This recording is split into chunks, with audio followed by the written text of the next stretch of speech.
അധ്യായം 11. അർജുനൻ പറഞ്ഞു, പരമഗുഹ്യങ്ങളായ ആധ്യാത്മിക വിഷയങ്ങളെക്കുറിച്ച് അങ്ങനെക്ക് ദയാപൂർവം നൽകിയ ഉപദേശങ്ങൾ കേട്ടതിനാൽ എന്റെ വ്യാമോഹങ്ങളിപ്പോൾ തീർന്നിരിക്കുന്നു. അല്ലയോ കമലാക്ഷ, ജീവജാലങ്ങളുടെ ഉദയാസ്തമയങ്ങളെക്കുറിച്ച് വിശദമായി ഞാൻ അങ്ങയിൽ നിന്ന് കേട്ടുകഴിഞ്ഞു. അങ്ങയുടെ വർണ്ണിച്ചു തീർക്കാനാവാത്ത വൈഭവങ്ങളെ ഞാൻ മനസ്സിലാക്കുകയും ചെയ്യുന്നു. ഹേ പുരുഷോത്തമ, ഹേ പരംപൊരുളേ, അങ്ങ് തന്നെ സ്വയം വിവരിച്ചതുപോലെയുള്ള അവിടുത്തെ യഥാർത്ഥമായ സ്ഥിതിയിൽ ഞാൻ അങ്ങയെ എന്റെ മുൻപിൽ കാണുന്നുവെങ്കിലും ഈ വിശ്വാവിഷ്കാരത്തിലെങ്ങും അങ്ങ് ഉൾച്ചേർന്ന് നിൽക്കുന്നതെങ്ങനെയെന്ന് കാണാൻ എനിക്ക് ആഗ്രഹമുണ്ട്. അങ്ങയുടെ ആ രൂപം എനിക്ക് കാണണം. അങ്ങയുടെ വിശ്വരൂപം കാണുവാനുള്ള കരുത്തെനിക്കുണ്ടെന്നങ്ങ് കരുതുന്നുവെങ്കിൽ, അല്ലയോ സർവയോഗേശ്വര, ദയവായി ആ നിസീമ വിശ്വരൂപം എനിക്ക് കാണിച്ചു തരണമേ. പരമദിവ്യോത്തമ പുരുഷൻ പറഞ്ഞു, പ്രിയപ്പെട്ട അർജുന, പല വർണ്ണങ്ങളിലും പല ആകൃതികളിലുമുള്ള എന്റെ 1000 ദിവ്യരൂപങ്ങൾ നീ കണ്ടുകൊള്ളൂ. ഭാരതശ്രേഷ്ഠ, ഇതാ ആദിത്യർ, വസുക്കൾ, രുദ്രന്മാർ, അശ്വനീ ദേവന്മാർ, മരുത്തുക്കൾ, ദേവതമാർ തുടങ്ങി ഇതിനു മുൻപ് മറ്റാരും കണ്ടിട്ടും കേട്ടിട്ടുമില്ലാത്ത അത്യാശ്ചര്യങ്ങൾ പലതും ദർശിച്ചുകൊള്ളൂ. അല്ലയോ അർജുന, നീ കാണാൻ ഇച്ഛിക്കുന്നതെന്തും ഇപ്പോൾ തന്നെ എന്റെ ശരീരത്തിൽ കണ്ടുകൊള്ളൂ. നീ ഇപ്പോൾ കാണാൻ ആഗ്രഹിക്കുന്നത് മാത്രമല്ല, മേലിൽ കാണാൻ ആഗ്രഹിച്ചേക്കാവുന്നതുപോലും സർവചരാചരങ്ങളും ഇവിടെ ഒത്തിണങ്ങിയിരിക്കുന്നു. പക്ഷേ നിന്റെ ഈ നേത്രങ്ങൾക്ക് ഞാൻ ദൃശ്യനാവില്ല. അതുകൊണ്ട് നിനക്ക് ഞാൻ ദിവ്യചക്ഷുസ് നൽകുന്നു. എന്റെ വിഭൂതികളെ യഥേഷ്ടം കണ്ടുകൊള്ളൂ. സഞ്ജയൻ പറഞ്ഞു, അല്ലയോ രാജാവേ, ഇങ്ങനെ പറഞ്ഞിട്ട് യോഗേശ്വരനായ കൃഷ്ണഭഗവാൻ തന്റെ ദിവ്യമായ വിശ്വരൂപം അർജുനന് പ്രത്യക്ഷപ്പെടുത്തി. ആ വിശ്വവ്യാപ്തമായ രൂപത്തിൽ എണ്ണമറ്റ മുഖങ്ങളും കണ്ണുകളും എണ്ണമറ്റ അത്ഭുത ദൃശ്യങ്ങളും അർജുനൻ കണ്ടു. അനേകം ദിവ്യാഭരണങ്ങളാൽ അലങ്കൃതമായ ആ രൂപം അനേകം ദിവ്യായുധങ്ങൾ ഉയർത്തിപ്പിടിച്ചിരുന്നു. ദിവ്യങ്ങളായ പുഷ്പമാല്യങ്ങളും വസ്ത്രങ്ങളും അണിഞ്ഞിരുന്നു. ദിവ്യങ്ങളായ ഗന്ധദ്രവ്യങ്ങൾ ശരീരത്തിൽ പൂശിയിരുന്നു. അത്ഭുതാവഹവും തേജോമയവും അമേയവും സർവവ്യാപ്തവുമായിരുന്നു ആ രൂപം. 1000 സൂര്യന്മാർ ഒരേ സമയം ഉദിക്കുകയാണെങ്കിൽ ഉളവാകുന്ന പ്രകാശത്തോട് തുല്യമായിരുന്നു ആ വിശ്വാത്മകമായ ഭഗവത് രൂപത്തിന്റെ പ്രഭാപൂരം. വിശ്വാത്മകമായ ആ ഭഗവത് രൂപത്തിൽ അപരിമേയമായ പ്രപഞ്ചത്തിന്റെ നാനാവിഭാഗങ്ങളും ഒരേ സമയം അർജുനന് കാണാൻ സാധിച്ചു. പിന്നെ അർജുനൻ പരിഭ്രാന്തനായി, വിസ്മയാധീനനായി, രോമാഞ്ചം പൂണ്ട് കൃഷ്ണന്റെ മുൻപിൽ ശിരസ് കുനിച്ച് തൊഴുതുകൊണ്ടിങ്ങനെ പറഞ്ഞു. അർജുനൻ പറഞ്ഞു, കൃഷ്ണ, അവിടുത്തെ ശരീരത്തിൽ സകല ദേവന്മാരെയും മറ്റു സകല ജീവജാലങ്ങളെയും ഞാൻ കാണുന്നു. മാത്രമല്ല, താമരപ്പൂവിൽ ഇരുന്നരുളുന്ന ബ്രഹ്മദേവൻ, അതുപോലെ ശിവൻ, ഋഷികൾ, ദിവ്യ സർപ്പഗണങ്ങൾ എന്നിവരെയും ഞാൻ കാണുന്നു. അല്ലയോ ജഗന്നാഥ, വിശ്വരൂപ, അങ്ങയുടെ ശരീരത്തിൽ എല്ലായിടത്തും എണ്ണമറ്റ കൈകളും ഉദരങ്ങളും വായ്കളും കണ്ണുകളും ഉരുത്തിരിഞ്ഞു വരുന്നു. അവയ്ക്ക് അവസാനമില്ല. ആദിയോ മധ്യമോ അന്തമോ കാണുന്നില്ല. ആളിക്കത്തുന്ന അഗ്നിയുടെയും മധ്യാഹ്ന സൂര്യന്റെയും പ്രകാശം പോലെ ചൂഴെ പരക്കുന്നതും കണ്ണഞ്ചിപ്പിക്കുന്നതുമായ മഹാജ്യോതിസ് കൊണ്ട് ദുർദൃശ്യമാണ് അങ്ങയുടെ ഈ രൂപം. എങ്കിലും അനേകവിധത്തിലുള്ള കിരീടങ്ങളും ഗദകളും ചക്രങ്ങളും ധരിച്ച തേജോമയമായ ഈ രൂപം ഞാൻ എവിടെയും കാണുന്നു. ആദിമമായ പരമലക്ഷ്യം അങ്ങാണ്. ഈ ജഗത്തിന്റെ അന്തിമ വിശ്രമസ്ഥാനവും അങ്ങ് തന്നെ. അവ്യയനും പുരാതനും ശാശ്വതധർമ്മത്തിന്റെ സംരക്ഷകനുമായ ചിത് പുരുഷൻ അങ്ങാണെന്ന് ഞാൻ വിശ്വസിക്കുന്നു. അവിടേക്ക് തുടക്കമോ മധ്യമോ അവസാനമോ ഒന്നുമില്ല. അമേയമാണ് അങ്ങയുടെ പ്രഭാവം. അനേകം കൈകളും സൂര്യചന്ദ്രന്മാരാകുന്ന കണ്ണുകളും അങ്ങേക്കുണ്ട്. വായിൽ നിന്ന് തീ പാളുന്നു. അങ്ങയുടെ തേജസ്സാൽ ലോകമെമ്പാടും ജ്വലിക്കുന്നതായും ഞാൻ കാണുന്നുണ്ട്. അങ്ങ് ഏകനാണെങ്കിൽ കൂടി ഭൂമിയാകാശങ്ങളും സർവദിങ്മുഖങ്ങളും അങ്ങയാൽ വ്യാപിക്കപ്പെട്ടിരിക്കുന്നു. സർവോത്തമ, ആശ്ചര്യകരവും ഭയാവഹവുമായ ഈ രൂപം കണ്ടിട്ട് മൂന്ന് ലോകങ്ങളും സംഭ്രാന്തി കൊള്ളുന്നു. ദേവഗണങ്ങളെല്ലാം ശരണം പ്രാപിച്ച് അങ്ങയിൽ ഉൾപ്പോകുന്നു. അവരിൽ ചിലർ വല്ലാതെ ഭയപ്പെട്ട് കൂപ്പുകൈകളോടെ പ്രാർത്ഥിക്കുന്നു. മഹർഷിമാരും സിദ്ധരും ലോകത്തിനെല്ലാവിധ ശാന്തിയും ഭവിക്കട്ടെ എന്ന് നേർന്നുകൊണ്ട് അങ്ങയെ വൈദിക സൂക്തങ്ങളാൽ സ്തുതിക്കുന്നു. പരമശിവന്റെ വിവിധാവിർഭാവങ്ങളും കൂടാതെ ആദിത്യന്മാർ, വസുക്കൾ, സാധ്യർ, വിശ്വദേവന്മാർ, അശ്വനീ ദേവതകൾ, മരുത്തുക്കൾ, പിതൃക്കൾ, ഗന്ധർവന്മാർ, യക്ഷന്മാർ, അസുരന്മാർ, സിദ്ധന്മാർ എന്നീ വിവിധ രൂപധാരികളും ആശ്ചര്യത്തോടെ അങ്ങയെ നോക്കുന്നു. മഹാബാഹോ, എല്ലാ ഗ്രഹങ്ങളും അവയിൽ വാഴുന്നവരും ഭയാകുലരാണ്. അനേകം മുഖങ്ങളും കാലുകളും ഉദരങ്ങളും അസംഖ്യം ഭീകരദംഷ്ട്രങ്ങളുമുള്ള അങ്ങയുടെ ഈ വിശ്വരൂപം കണ്ടിട്ട് സർവലോക നിവാസികളും ഞാനും അസ്വസ്ഥരാകുന്നു. അല്ലയോ സർവവ്യാപിയായ വിഷ്ണു, ആകാശം മുട്ടുന്ന അങ്ങയെ അനേക വികിരണ വർണ്ണജാലങ്ങളോടുകൂടിയും പിളർന്ന വായോടുകൂടിയും തിളങ്ങുന്ന വലിയ കണ്ണുകളോടുകൂടിയും കണ്ടിട്ട് എന്റെ മനസ്സ് ഭയം കൊണ്ട് അസ്വസ്ഥമാകുന്നു. എനിക്കെന്റെ സ്ഥൈര്യത്തെയോ മനസ്സിന്റെ സന്തുലനത്തെയോ നിലനിർത്തുവാൻ കഴിയുന്നില്ല. ലോകനാഥനായ ദേവദേവ, പ്രസാദിക്കണേ. പാളുന്ന കാലാഗ്നി ജ്വാലകളെപ്പോലിരിക്കുന്ന ദംഷ്ട്രാകരാളങ്ങളായ അങ്ങയുടെ മുഖങ്ങൾ കണ്ടിട്ട് എനിക്ക് സമനില തെറ്റുന്നു. ദിഗ്ഭ്രമം അനുഭവപ്പെടുന്നു. ധൃതരാഷ്ട്രപുത്രന്മാരെല്ലാവരും അവരെ സഹായിക്കുന്ന രാജാക്കന്മാരും ഭീഷ്മർ, ദ്രോണർ, കർണൻ എന്നിവരും നമ്മുടെ യോദ്ധാക്കളിൽ പ്രമുഖന്മാരുമെല്ലാം അങ്ങയുടെ ഭീകരങ്ങളായ വൈകളിലേക്ക് അതിവേഗത്തിൽ കടന്നുപോവുകയാണ്. ആ ദംഷ്ട്രകൾക്കിടയിൽപ്പെട്ട് ചിലരുടെ ശിരസുകൾ ചതഞ്ഞരയുന്നു. നദീപ്രവാഹങ്ങളെല്ലാം സമുദ്രത്തിലേക്ക് തന്നെ പാഞ്ഞൊഴുകുന്നതുപോലെ ജ്വലിച്ചുകൊണ്ട് ഈ യോദ്ധാക്കൾ അങ്ങയുടെ വായ്കളിലേക്ക് കടക്കുന്നു. ഈയാമ്പാറ്റകൾ അതിവേഗത്തിൽ പറന്നുവന്ന് എങ്ങനെ കത്തിയെരിയുന്ന തീയിൽ വീഴുന്നുവോ അങ്ങനെ ഇവരെല്ലാം അങ്ങയുടെ വക്ത്രങ്ങളിൽ വീണ് നശിക്കുന്നു. ഹേ വിഷ്ണു, ചുറ്റുപാടുമുള്ള ജനങ്ങളെ തീയാളുന്ന വായ്കളാൽ അങ്ങ് വിഴുങ്ങുന്നത് ഞാൻ കാണുന്നു.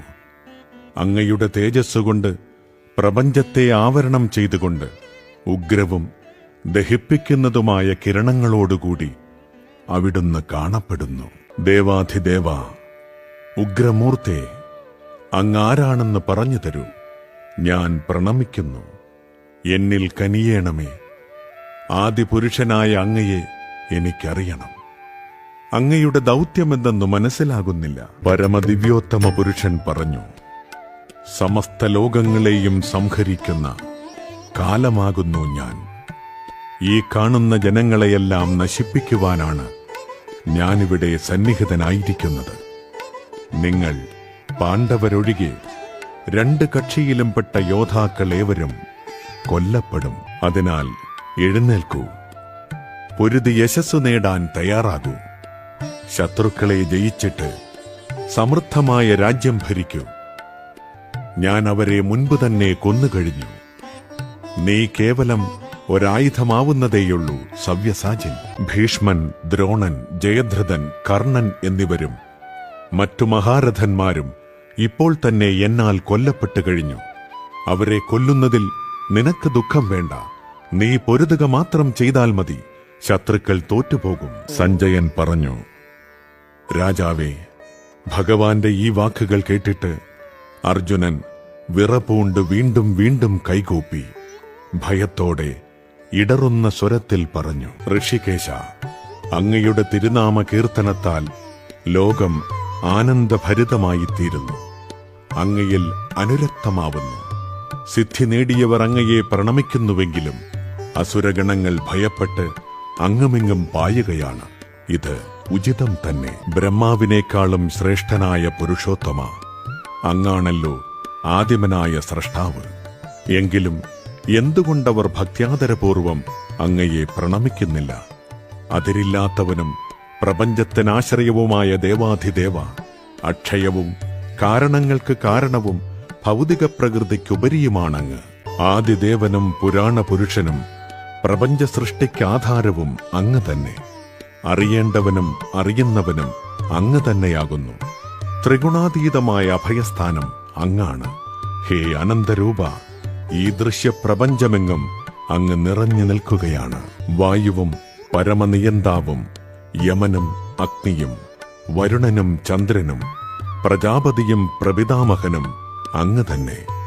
1000 തവണയും അതിലേറെയും പ്രണാമങ്ങൾ ഞാൻ അങ്ങേക്ക് സമർപ്പിച്ചുകൊള്ളുന്നു. മുന്നിൽ നിന്നും പിന്നിൽ നിന്നും എല്ലാ ഭാഗത്തു നിന്നും ഞാൻ അങ്ങയെ പ്രണമിക്കട്ടെ. അതിരറ്റ ശക്തിമാനെ, അങ്ങ് നിസീമമായ ശക്തിയുടെ ഉടമയാണ്. സർവവ്യാപിയാകയാൽ അങ്ങ് എല്ലാമാണ്. അങ്ങയുടെ മഹത്വം എന്തെന്നറിയാതെ സുഹൃത്തെന്ന് മാത്രം കരുതി ഹേ കൃഷ്ണ, ഹേ യാദവ, ചങ്ങാതി എന്നെല്ലാം ഞാൻ അങ്ങയെ സ്നേഹത്തിലോ സംഭ്രാന്തിയിലോ വിളിച്ചു പോന്നു. നാം തനിച്ചായിരിക്കുമ്പോഴും മറ്റുള്ളവർക്കിടയിലായിരിക്കുമ്പോഴും വിനോദിക്കുകയോ ഇരിക്കുകയോ ഒരേ കിടക്കയിൽ കിടക്കുകയോ ആഹാരം കഴിക്കുകയോ ചെയ്യുന്ന അവസരങ്ങളിലും പലപ്പോഴും അങ്ങയെ വേണ്ടത്ര മാനിക്കാതെ അപഹസിച്ചിട്ടുണ്ട്. അച്യുത, അങ്ങനെ പറ്റിപ്പോയ പിഴകൾക്കെല്ലാം അങ്ങയോട് ഞാനിതാ മാപ്പ് ചോദിക്കുന്നു. ചരാചരങ്ങളെല്ലാം ഉൾക്കൊള്ളുന്ന ഈ പ്രപഞ്ച സർഗത്തിന്റെ പിതാവാണങ്ങ്. ആ പ്രപഞ്ചത്തിന്റെ ആരാധ്യ പ്രമുഖനായ പരമോന്നത ആധ്യാത്മിക ഗുരുവും അങ്ങ് തന്നെ.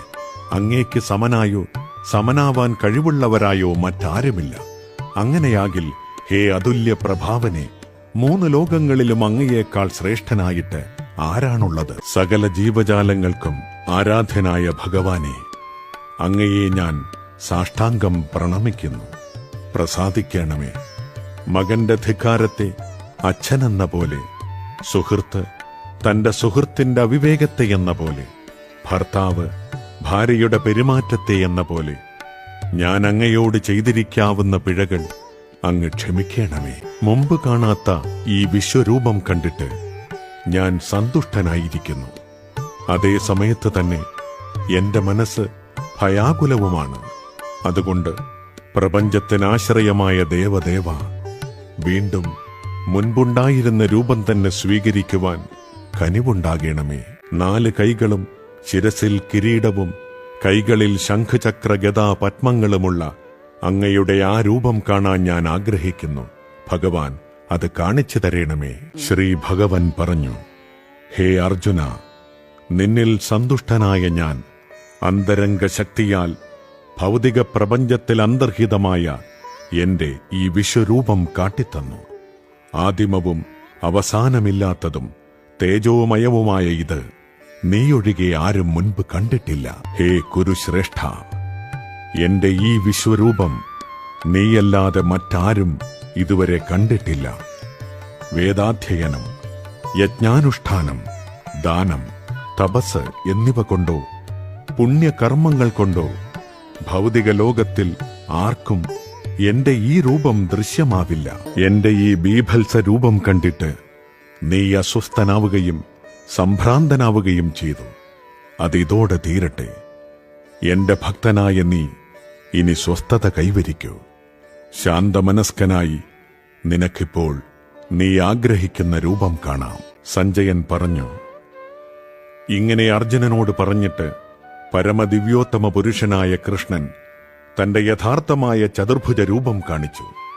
പിന്നീട് ഭീതനായിരുന്ന അർജുനന് ധൈര്യം വരുത്തുവാനായി 2 കൈകളോടുകൂടിയ തന്റെ സാധാരണ രൂപം കൈക്കൊള്ളുകയും ചെയ്തു. കൃഷ്ണനെ ഇങ്ങനെ സ്വന്തം രൂപത്തിൽ കണ്ടപ്പോൾ അർജുനൻ പറഞ്ഞു, ജനാർദ്ദന, അങ്ങയുടെ അത്യന്ത സുന്ദരമായ ഈ മാനുഷികാകാരം കണ്ടിട്ട് ഇപ്പോൾ ഞാൻ മുൻമട്ടിലായി.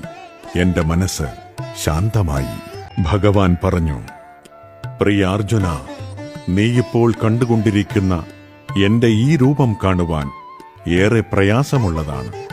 ദേവന്മാർ പോലും ഈ പ്രിയതരമായ രൂപത്തെ കാണുവാൻ അവസരം പാർത്ത് കഴിയുന്നു. അതീന്ദ്രിയ ദൃഷ്ടിയാൽ നീ കാണുന്ന ഈ രൂപം വേദാധ്യയനം കൊണ്ടോ തപശ്ചര്യ കൊണ്ടോ ദാനയജ്ഞാദികളാലോ കൈവരാവുന്നതല്ല. അവയൊന്നും കൊണ്ടല്ല എന്റെ ഈ യഥാർത്ഥ രൂപം ഒരാൾക്ക് പ്രത്യക്ഷമാകുന്നത്. പ്രിയപ്പെട്ട അർജുന, എന്നിൽ ഏകാഗ്രമായ ഭക്തി കൊണ്ട് മാത്രമേ എന്നെ ഇപ്പോൾ കാണുന്ന മട്ടിൽ നേരിട്ട് കാണാനും അറിയാനും സാധിക്കുകയുള്ളൂ. ഈ മാർഗത്തിൽ കൂടി മാത്രമേ എന്റെ നിഗൂഢതയിലേക്ക് പ്രവേശിക്കാൻ കഴിയൂ. പ്രിയ അർജുന, എന്റെ ശുദ്ധ സേവനത്തിലേർപ്പെട്ടിരിക്കുന്ന കാമ്യകർമ്മങ്ങളുടെയോ ഊഹാപോഹങ്ങളുടെയോ മാലിന്യം കൂടാതെ എനിക്ക് വേണ്ടി കർമ്മം ചെയ്യുകയും എന്നെ ജീവിതത്തിന്റെ പരമലക്ഷ്യമായി കരുതുകയും സർവഭൂതങ്ങളോടും സുഹൃത് രൂപേണ പെരുമാറുകയും ചെയ്യുന്ന ഭക്തൻ നിശ്ചയമായും എന്നെ തന്നെ പ്രാപിക്കും. ഓം തത്സദിതി ശ്രീമദ്ഭഗവദ്ഗീതാസു ഉപനിഷത്സു ബ്രഹ്മവിദ്യായാം യോഗശാസ്ത്രേ ശ്രീകൃഷ്ണാർജുന സംവാദേ വിശ്വരൂപദർശനയോഗോ നാമ ഏകാദശോऽധ്യായः.